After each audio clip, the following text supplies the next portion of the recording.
January 17th, 1945. A forest of skeletal pines just west of St. Vith, Belgium. The cold is a physical enemy. It finds its way through the thick wool of Corporal John Riley's greatcoat, through his gloves, and into the marrow of his bones. Every breath is a cloud of white vapor that freezes instantly on his scarf. The air smells of pine, damp earth, and the faint metallic tang of spent cordite. This is what victory looks like in the Ardennes, a slow, grinding misery. Before him, a river of ghosts shuffle through the snow. German soldiers, hundreds of them, emerging from the shattered tree line with their hands held high or clasped behind their heads. They are a portrait of defeat, a collage of gray, gaunt faces, hollowed eyes, and uniforms stained with mud and blood. Most are boys, barely old enough to shave. Others are old men, their faces etched with a weariness that goes beyond the recent battle. Riley, of the 709th Military Police Battalion, stands guard with his M1 Garand held loosely across his chest. His job is not to fight, but to process, to turn this broken mass of the Wehrmacht into a neat column of prisoners of war. He has done this for weeks now, ever since the Germans' last desperate gamble in the Bulge collapsed in on itself. The shock has worn off. The anger has cooled into a dull, professional suspicion. You learn to watch their hands, their eyes. You learn to spot the one who hasn't given up, the one still hiding a grenade or a last sliver of fanaticism. It's then that he sees her. She is one of a small handful of women in the column, likely auxiliaries, flak helferinnen or signals operators swept up in the retreat. She is young, maybe 20. Her face, framed by strands of mousy hair escaping a worn woolen cap, is the color of old parchment. This in itself is not unusual. They are all pale from hunger and fear. But there is something else. In the sub-zero air, while the men around her shiver uncontrollably, a fine sheen of sweat beads on her upper lip and forehead. Her movements are stiff, unnaturally so. She walks with a rigid posture, her left arm clamped tightly to her side, her hand clutching the rough fabric of her greatcoat as if holding herself together.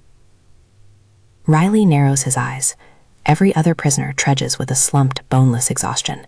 She, however, moves with a terrible, focused energy, a purpose.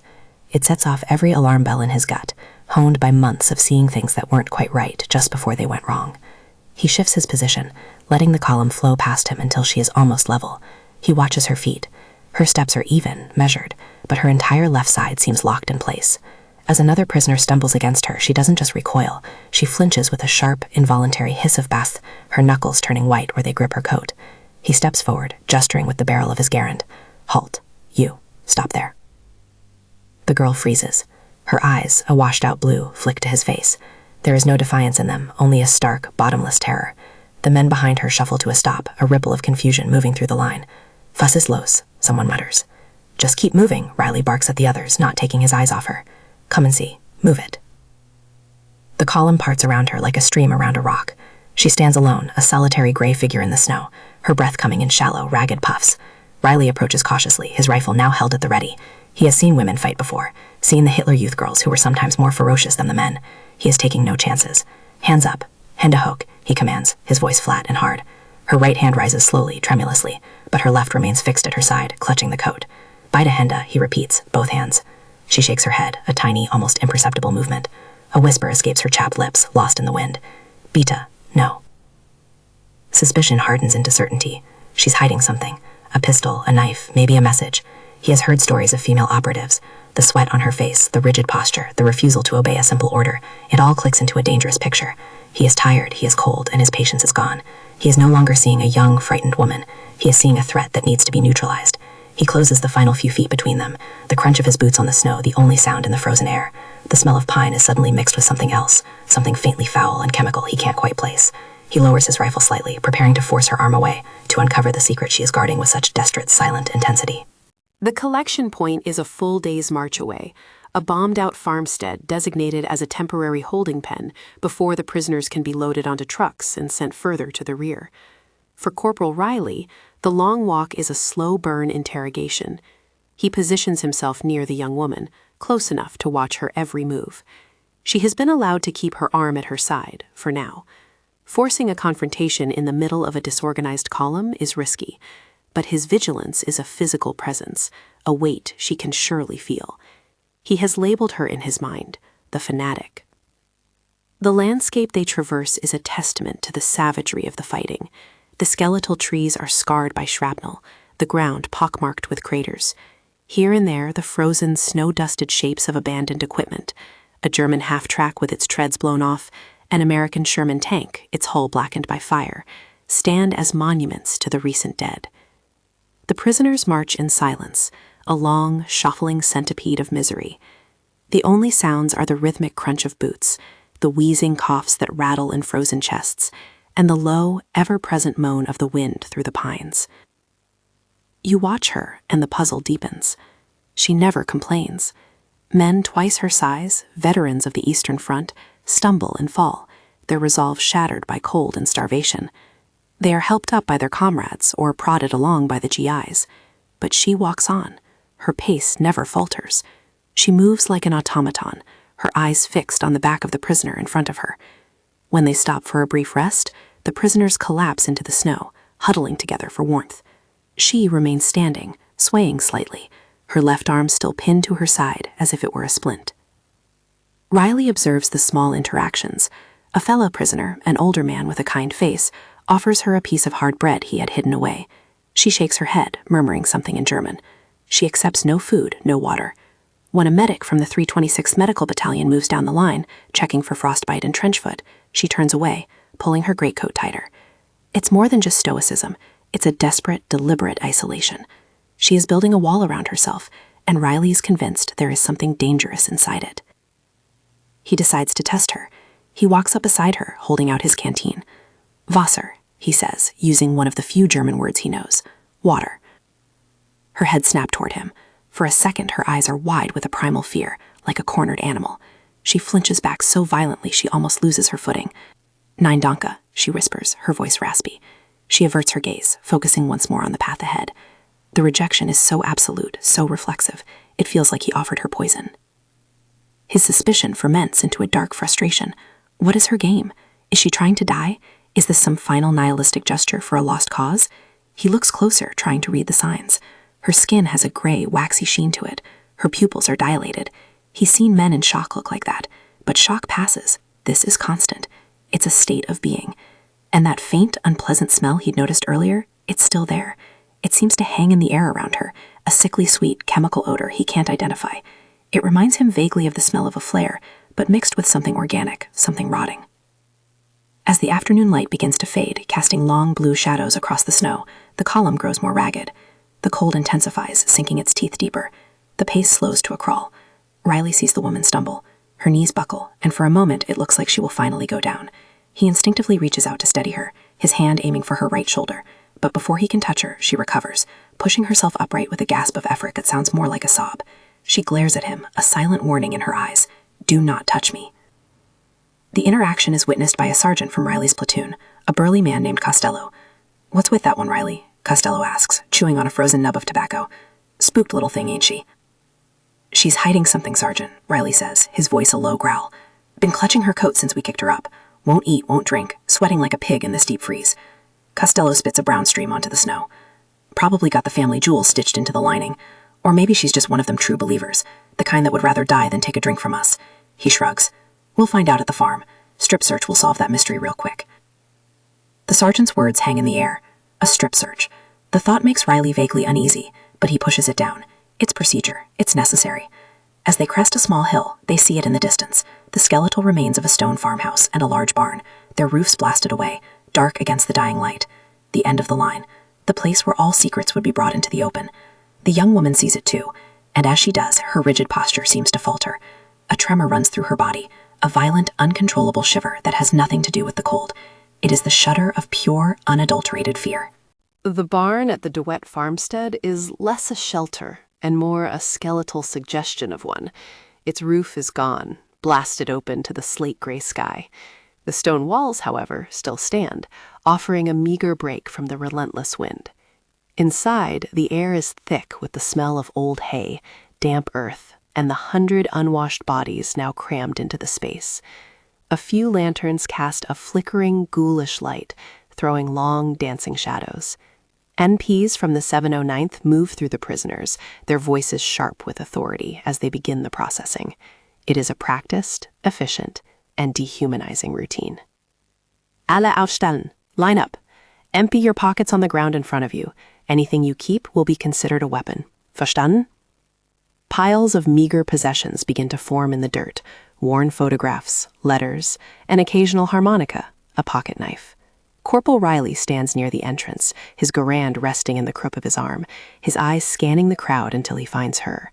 She is standing near the back wall, trying to make herself as small as possible, to disappear into the shadows. But her rigid form and the white beacon of her face make her stand out. This is it, the end of the line for her charade. Sergeant Costello organizes the search teams. All right, you two, start on the left. You, Riley, take that one. He nods towards the girl. Be thorough. I got a bad feeling about her. Riley nods, a knot of tension tightening in his stomach. He threads his way through the defeated men, who part for him with sullen indifference. He stops in front of her. She is trembling, but her jaw is set. Her eyes are fixed on a point on the far wall, as if refusing to acknowledge his presence. That strange chemical odor is stronger now in the enclosed space, sharp and foul. You, he says, his voice low but firm. It's time. Let's see what you've been hiding. She doesn't respond. She doesn't even look at him. She just presses her left arm harder against her side, her knuckles a row of white bumps under the grime on her hand. I'm not going to ask again, Riley says, his patience fraying. The cold, the exhaustion, the day-long suspicion, it all culminates in this moment. He sees her not as a person, but as a problem to be solved, an obstacle. He leans his rifle against the wall beside him and steps forward, his hands reaching for the collar of her greatcoat. The moment his fingers touch the wool, she cries out, a sharp, strangled sound of pure agony. She twists away, her strength surprising him. She fights him not like a soldier, but like an animal in a trap, a frantic, desperate struggle born of sheer panic. Nein, bitte, lassen Sie mich, she pleads. Please, leave me be. Her resistance only confirms his suspicions. He grabs her right arm, holding her in place. Stop fighting me, he growls, his voice rising. The commotion is starting to draw stares from other prisoners and MPs. What are you hiding? A gun? A bomb? He uses his free hand to grab her left wrist, the one pinned to her side. He tries to pry her hand away from the coat. Her fingers are like a vice, clamped onto the fabric with superhuman strength. He puts his weight into it, grunting with effort. He is bigger, stronger. Her grip begins to fail. He pulls her hand away, finger by painful finger. As her hand comes free, she lets out a low, guttural moan that is the most terrible sound he has ever heard. With her hand finally clear, he takes a firm hold of the lapel of her coat. The wool feels strange, stiff, almost brittle, and unnaturally warm to the touch. He can feel a dampness seeping through it. He takes a breath, steels himself for whatever he is about to find. A Luger pistol, a sharpened piece of metal, a small explosive. He gives the coat a hard, decisive pull, peeling the thick fabric away from her body, and the world stops. For a half second, John Riley's brain refuses to process what his eyes are seeing. The flickering lantern light plays tricks, and for an instant, he thinks it's just a shadow, a strange stain on the uniform beneath her coat. But then the smell hits him, and it is no longer faint. It is a physical assault, a wave of acidic, putrid air that stinks of chemical fire and gangrenous flesh. It is the smell of a wound that has gone monstrously, unnaturally wrong. He gags, stumbling back a step. His eyes adjust. It is not a shadow. It is a hole. Where the left side of her torso and ribs should be, there is a blackened, weeping crater. The fabric of her tunic has been completely eaten away, its edges charred and melted into the flesh beneath. The wound itself is a horrifying landscape of death. The outer rim is a swollen, angry red, but it quickly gives way to a pulpy, yellow-gray mass of necrotic tissue. At its center is a core of leathery black eschar, dead skin cooked hard as shoe leather. But it's the things he sees within the wound that make his stomach heave. Small, horrifying details. What look like fragments of her own ribs, bone white against the blackness. And worse, scattered across the surface are tiny, bright embers, like demonic fireflies. They are pinpricks of dull orange light that smolder and smoke faintly as the cold barn air hits them. White phosphorus. Riley has seen what it does. He has seen it on the battlefield, seen the bodies of German soldiers caught in an American mortar barrage. It is a devil's fire. It sticks to skin, to clothing, to bone. It burns under water, it burns in the mud. It does not stop burning until it has consumed all of its fuel, or all of the oxygen is gone. She has been carrying this inferno on her body, hidden beneath a simple wool coat. The words she whispered finally crash into his mind with the force of a physical blow. It burns. She wasn't making an excuse. It was a literal statement of fact. For days, while marching through the frozen hell of the Ardennes, this chemical fire has been silently, relentlessly eating its way into her body. Every step, every jolt, every brush of the coarse fabric against the wound must have been an exercise in unimaginable torture. Her stoicism was not fanaticism. It was a feat of human endurance so profound it bordered on the impossible. The sweat he saw on her brow wasn't from exertion. It was the sweat of constant, agonizing pain and a raging fever. The aggression drains out of him in a cold rush, replaced by a deep, sickening wave of horror and shame. He looks from the horrific wound back to her face. Her eyes are closed now, her face a mask of exhausted relief and utter despair. Her secret is out. Her fight is over. She sways on her feet, the last of her strength finally gone. Riley reaches out, not with aggression, but with a clumsy, desperate instinct to help, to catch her before she falls. His hand touches her right shoulder, and her skin is shockingly hot, even through the layers of her uniform. She is burning from the inside out. He looks down at his own hands, the ones that just manhandled her, that tore open her coat with suspicion and anger. They feel clumsy, brutish, and stained. He had seen a threat, a problem to be solved. He had been looking for a weapon. He now understands that she wasn't hiding a weapon. She was hiding her own death sentence. The other MPs, drawn by the commotion, are now gathering around. Sergeant Costello pushes through. What in God's name? He stops short, his face paling in the lantern light as he sees the wound. His jaw hangs open. Jesus H. Christ, he breathes, the words a prayer of disbelief. Riley finally finds his voice. It comes out as a raw, strangled shout that cuts through the stunned silence of the barn. It is the only command that makes any sense in this moment of profound, horrifying clarity. Medic! For the love of God, somebody get a medic over here, now! The medic who arrives is not the fresh-faced boy from the march. This is a technician 4th grade named Miller, a man from a combat surgical unit whose eyes hold the weary, hollowed-out look of someone who has seen the absolute limits of what one body can do to another. He kneels beside the German girl, who now lies on a pile of straw Riley and Costello have hastily arranged. He doesn't flinch. He simply opens his aid bag with a practiced efficiency, his movements calm and deliberate in the eye of the storm of shock that has enveloped the corner of the barn. Phosphorus, Miller says, his voice flat. He shines a small flashlight into the wound, and the tiny embers within seem to glow brighter, angrier. Willie Pete must have been an 81mm mortar shell, maybe artillery. He looks up at Riley. How long has she been walking on this? We picked her up this morning, Riley says, his own voice sounding distant. She marched all day, never said a word. Miller shakes his head slowly, a look of grim admiration on his face. Tougher than a $2 steak. He pulls on a pair of rubber gloves and begins to work, irrigating the wound with water from his canteen, trying to douse the still active particles. The girl screams, a thin, high-pitched sound of pure nerve-on-fire agony that silences the entire barn. Riley has to turn away, his stomach clenching. He feels like a participant in her torture. As Miller works, he talks, more to himself than to anyone else.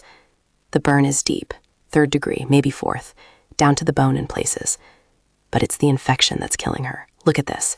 He points with a pair of forceps to the discolored tissue around the wound's edge. Advanced gangrene. Sepsis is probably already set in. That's why the fever. He glances at her face. She's burning up. Frankly, I'm amazed she's still conscious. The girl's eyes flutter open. They find Riley's. The terror is gone, replaced by a lucid, heartbreaking clarity. She speaks, her voice a fragile rasp, a mixture of German and broken, halting English. Nicht zurücklassen, she pleads, her good hand weakly clutching at the sleeve of his coat. Don't leave behind. And in that moment, Riley understands everything. The entire awful logic of her silence. She wasn't afraid of him, not specifically. She was afraid of what he represented, the power to judge her as useless. In the brutal calculus of war, the wounded are a liability. A prisoner who cannot walk is a prisoner who gets left behind. In her mind, shaped by years of propaganda and the desperate realities of a collapsing front, Being left behind meant a bullet in the head or a slow, lonely death in the snow. She had endured a pain that would have broken most men, all for the simple, primal goal of staying with the herd, where there was a sliver of a chance for survival. You will not shoot me?" she asks, the question costing her a visible, agonizing effort. Riley feels a lump form in his throat. He kneels down beside her, his hand covering hers where it grips his sleeve. "No," he says, his voice thick with an emotion he can't name. It's more than pity. It's a profound, soul-shaking empathy. "We're not going to shoot you. We're getting you help." He looks at Miller, a desperate question in his eyes. The medic meets his gaze and gives a slight, almost imperceptible shake of his head. The verdict is silent but clear. They can clean the wound, they can give her morphine for the pain, but the damage is too severe, the infection too advanced. She needs a surgeon, a hospital, penicillin, things that are a world away from this ruined barn. Miller does what he can. He packs the wound with silva powder and applies a heavy dressing. He gives her a shot of morphine, and for the first time since Riley saw her, the lines of pain on her face begin to soften. Her breathing deepens and her eyes drift shut. Riley stays with her, long after the other prisoners have been processed and settled. He watches the slow, shallow rise and fall of her chest. The enemy he had been guarding all day has vanished. In her place is a young woman, not much older than his own sister, who had fought a private, heroic, and ultimately hopeless war against her own body.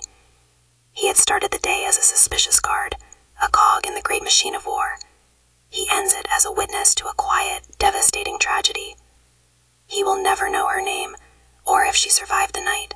He will only remember her as the girl who walked through fire, whose silent endurance was a testament not to ideology, but to the desperate, terrifying, and universal will to simply live another day. As he finally stands to leave, rejoining the world of orders and logistics, he carries the weight of her secret with him. He understands now that some of the deepest wounds of this war will never be seen on a battlefield. They are hidden away, carried in silence, burning under the surface.